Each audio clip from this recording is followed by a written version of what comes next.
Hi guys, মই আজি খেতিত পানী দি আছোঁ। বৰ্তমান পানী কেনেকৈ দিওঁ আজি আপোনালোকক দেখাম। তাৰ আগত আমি ভিডিঅ'টো আৰম্ভ কৰি লওঁ বলক। Welcome to my channel SMS agriculture tricks. আৰু আজি মই খেতিত পানী দি আছোঁ। এয়া এইখিনি পানী হৈছে বৰ্তমান, এয়া এইখিনি জেগা পানী হৈছে, এইখিনি। আৰু খেতিত মটৰ কেনেকৈ ফিটিং কৰিছোঁ, তাৰপিছত মিটাৰ ক'ত লগাইছোঁ, গোটেইখিনি আপোনালোকক দেখাই আছোঁ।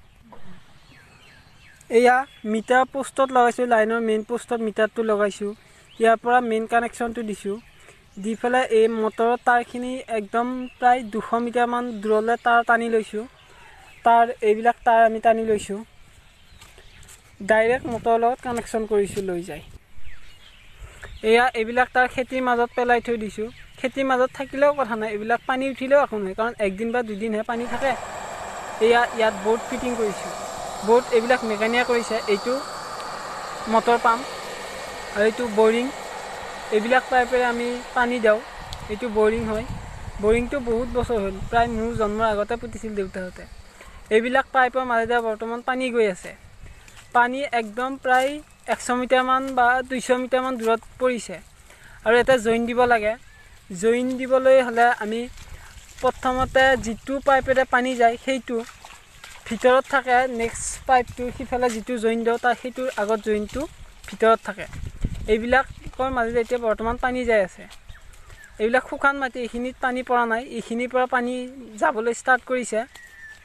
আৰু ইয়াতে মই আজি প্ৰায় 1 বিঘামান পানী দিলোঁ বৰ্তমান ৰাতিপুৱাৰ পৰা। এটা জইন আছে, এইখিনিত পানী পৰি আছে, এইখিনিত জইন আছে। এইয়া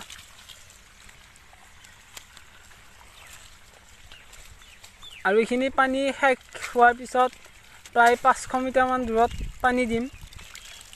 একদম এনেকুৱা পাইপৰ ভিতৰতে পানী যাব, আপোনালোকক দেখাম বাৰু।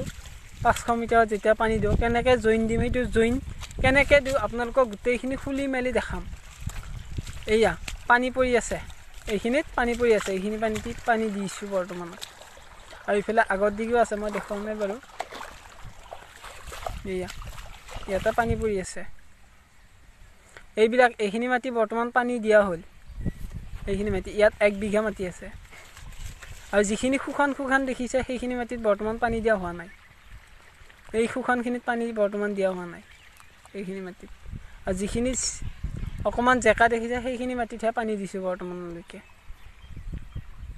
এয়াই আমাৰ মাকৈ খেতি। ইয়াৰ পিছত আমি সাৰ দিম। সাৰ দিয়াৰ ওপৰতো ভিডিঅ' পাব আপোনালোকে।